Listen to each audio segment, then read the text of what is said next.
So why don't we move into looking at job descriptions now? Yeah. This is another really important part. It's also important, isn't it? And, in creating a job description, if you, really first point, and we've talked about this before, and that is utilizing your supported lifestyle plan. And it has been the key tool throughout our workshops here, I think, Fernando.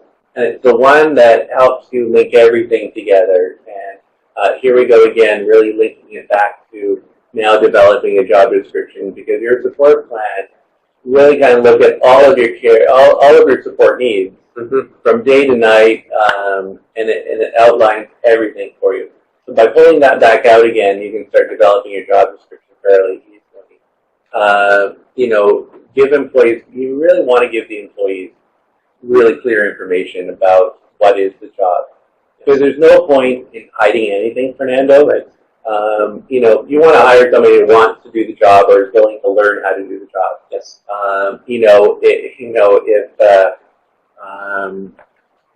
If you need help to go to the washroom, for example, you might as well deal with that right up front. I know that's something you don't really always want to talk about with someone that that you don't even know very well. But if I talk about and we've talked about this before, right? The whole poopy thing, right? We talk about poop a lot. Yeah. We talk a lot about poop in our our care and stuff, right? And so important. So I might as well bring it right up. And you know what? I asked directly to my employee, the potential employee, are you comfortable, especially if they don't have experience, are you willing to wipe my bum? Yes.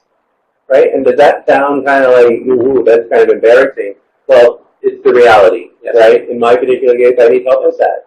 And many of the people that are on the program need help with that. And if you don't actually take the moment to have that discussion, then you'll find out on the day of training that, I didn't really sign up to wipe your bum. I'm sorry, I can't do it. And boy, that's more embarrassing than actually discussing it in the interview. Let me tell you. Done it, been there, and we have to learn. We have to learn from our mistakes, right? And best to be upfront. If you have kids, in my case, I have a kid, right? Do you like kids? Yeah. You better tell me that. If you don't like kids, maybe it's not a good idea for us to work together, right? The 4-year-old. Those are sort of things that you would outline under your expectations, right? It has nothing to do with job. No. Get along. Exactly. Family. Exactly. So you want to list the skills, the experience that you expect them to have, the personal qualities that you're looking for in an employee,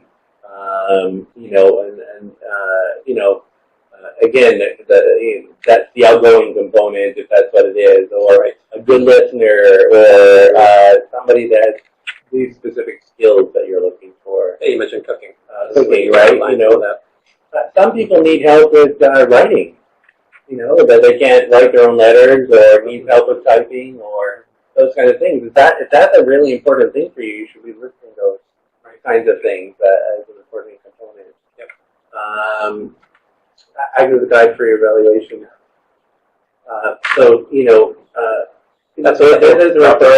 This is referring to going back to, at the end of the day, when you review after a month or so, or 2 months, and how things are going. You can go back to your job description and go, how are we meeting these tasks? Are we doing it okay? Is it all working out? And you can do your performance check, right, on how it's going. So, again, utilizing your probationary period, we'll talk about that more in employment standards, but you have a 3-month probationary period. And that's the period of time that if you determine that the relationship is just not a good one, you don't have to have any reason other than to let them go during that 3 months. So that's an important 3 months, and everybody should utilize that 3 months. The very last point is performance, which you touched on a little bit. And I think one of the things that you really want to do a good job here is that you can use your job description later on as an evaluation process. Because you've outlined everything in detail of what you expect them to do next after the 3 months. You can use that to evaluate on how they've done all those things that you've laid out. But if you haven't done a good job at the very beginning, how can you evaluate them properly? Exactly. So the more detail, better off you are. Yeah. Okay, great. Right. So this right here is, once again, it's very small for everyone online, but you can increase it to a full screen, which we will be doing also here. So This is an example of a job description for an imaginary person named John D. So at the very top we have specific duties and responsibilities outlined in a few points. Moving on to a little bit of qualifications, a little bit of experience, some of the physical requirements of the job, which is that's part of what I was getting at also earlier. It's not just about the physique of a person, but the physical requirements of the position, and then other requirements also. Now, this is a really simple job description. It outlines key points, so it's just to give everyone an idea of what it could possibly look like. Now, Google can be your best friend; it can be your worst enemy also. I just bring that up. You can Google job descriptions, and there are a bajillion out there. There's no reason for you to create one of your own. Go find one that you like, how it looks, how it feels, and then just take out the wording and substitute your own, and then you can start going from there. Yep. And again, out there. And again, just really make sure you get specific about your situation, though. Okay. Yes, exactly. You really got to get into what the job is all about. Yep. It's really important. Like you said, it's a pretty bare bones one here. You can expand on this for sure. Right. Because this is about the job description. You're describing what it is you want in the ideal candidate for this position. So in the qualifications, here's grade 11 or preferred. That might not be what you want as an individual.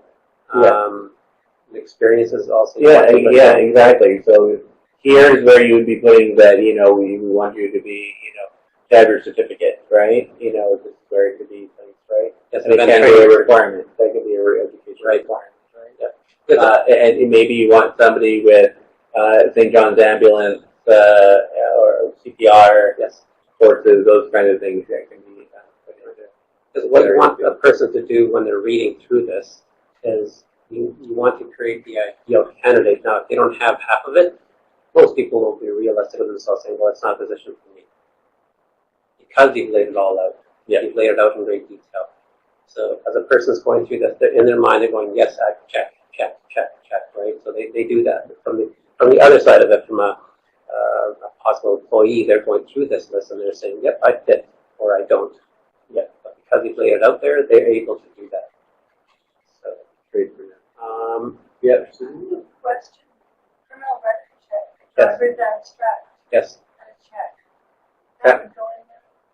I can go into the job description, absolutely. It's usually brought up for sure just before the hiring process if you got to the end kind of thing. The driver abstract, you can request that in advance if you want that. But generally, the abstract, criminal record checks, all that kind of stuff is when you're really getting close to the end now and you're ready to hire them. But it should be. They should know that it's going to be exactly within the job description. Absolutely. Absolutely. Okay. Yeah, because in the job description you say will be required to submit all those sort of things. Yeah. So if someone's not comfortable with it, then it's another weeding out process. And that's a flag, right? Exactly. Yes. So where are we now? So this is going to go a little bit more into it again, but let's see if we've covered off most of the points or not. Let's see. So this is going back to the job description and using your supported lifestyle plan, reviewing your plan, taking the tasks like we spoke about morning after. I think this is getting into. Let's see. Is that our advertisement now, or is that coming up? Oh no, it's coming up. So yeah. So this is just more of description around. Thanks very much. So within the job description, really having that morning, afternoon, evening shift. We talked about the types of tasks.